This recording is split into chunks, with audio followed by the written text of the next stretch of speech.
Back then, wearing sneakers and streetwear is to stand out from the crowd. Now we have a new bunch of kids who want to buy shoes because I can make money out of it now. What Bryan is referring to is the undeniable rise of streetwear, and sneakers play a huge part. While footwear has long been used as a status symbol, the influence of hip-hop and sports and mainstream pop culture have brought sneakers to fuse function and flexing within fashion. The sneaker resale industry could be worth up to $6 billion globally. And while shoes may represent different worlds, they all have one thing in common: high price tags that spell out the new look of luxury. But for Bryan and many other sneakerheads, the value behind it goes beyond the price tag.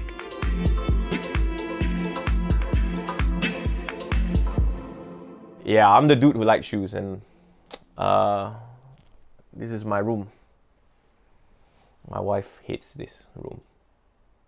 Really hates this room.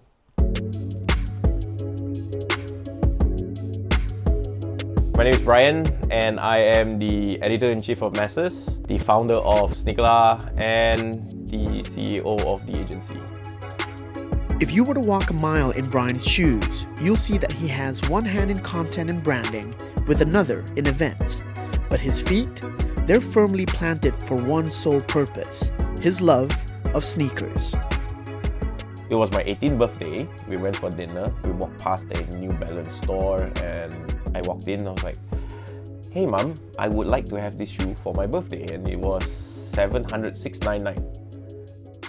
You deserve a slap, 700 ringgit shoes, You deserve a slap, I actually read about that shoe in a magazine.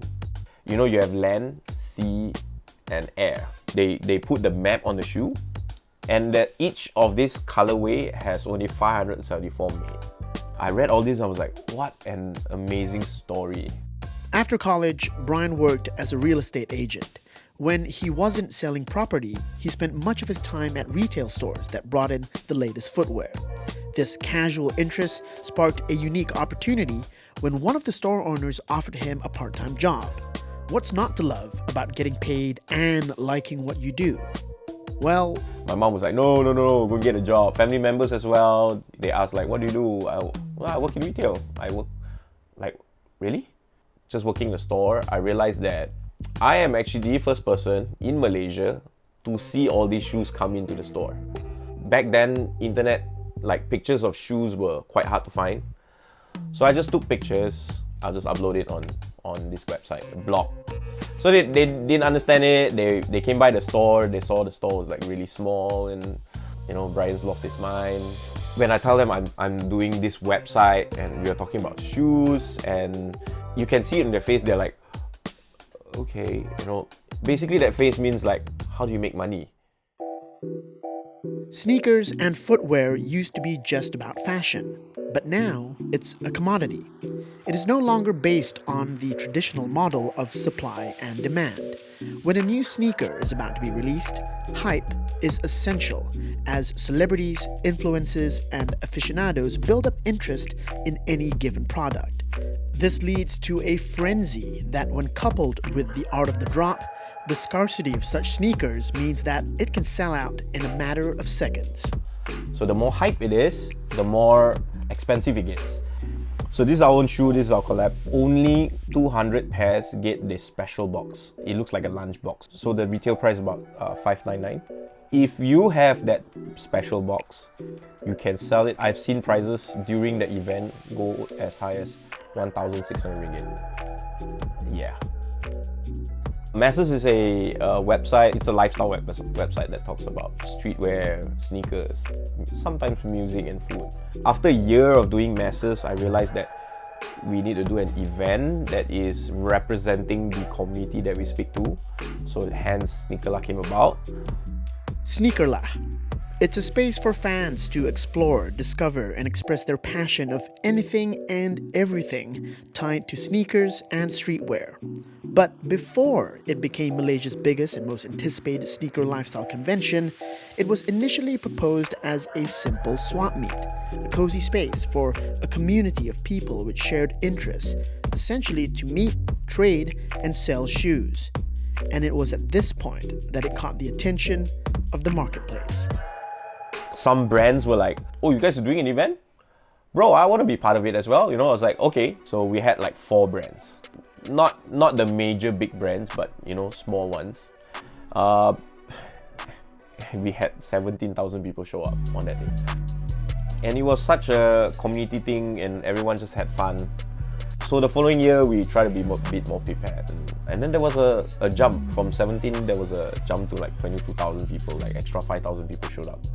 We had about 33,000 people this year. I think the whole idea of the event isn't just to sell stuff. It has become a platform for these brands to come on board and just, talk about their message and talk about their story. Back then, you would use a media, which is TV, radio, and broadcast your message. But today, the platform is just a platform. What's really captivating is the person that sends the message. My name is Marcus Teo. I'm a best-selling author, international speaker, and zero-budget Facebook marketing trainer, and an alumni of INTI University. Social media allows us to ask for recommendations very quickly and from someone that we really trust. Today, we see many brands that start to look at key opinion leaders, KOL, or you also call them influencers. It's no longer like how famous you are, but now we look at the impact that you have within your community. Someone who has a very strong influence, say like for Sneakerlah. So Bryan has a huge following and they're all very focused into a certain lifestyle and product. It's a lot about the influencer pulling together a group, or you call them a movement, and then as a result of that, business happens. We are currently a very digital community. We buy, sell, and trade on a daily in Facebook groups. You can't just all live digitally. You still have to come out and meet. That is how the bond, the friendship, the relationship all start. And that's where the real community spirit lies. It's very exciting to look at how the community grew. You can call it like a virus where one spreads to another and it grows very quickly because of the same passion. And it's beautiful when they are able to turn it into a business. So you don't have to ask people to buy it. You just talk about the activity that people enjoy doing, and it happens very naturally. So it makes it a really enjoyable process, and they don't have to reject any salesman and say, hey, no, don't sell me stuff. I'm not asking for it. I am asking for it because I want to do something together. So it's brilliant. I want to make Malaysia the hub for sneakers and streetwear. I feel we have the potential to achieve bigger and greater things. Luckily enough, being part of this community and knowing what the community wants, a lot of brands respect our opinion. As cliche as it sounds, money is kind of important for you to continue doing what you're doing. It's not all about that. You still have to get your priorities in check and realize that if you want to do something, especially something like this, it has to be community driven. Then the community can sense how genuine you are about this, and they will come out and support you.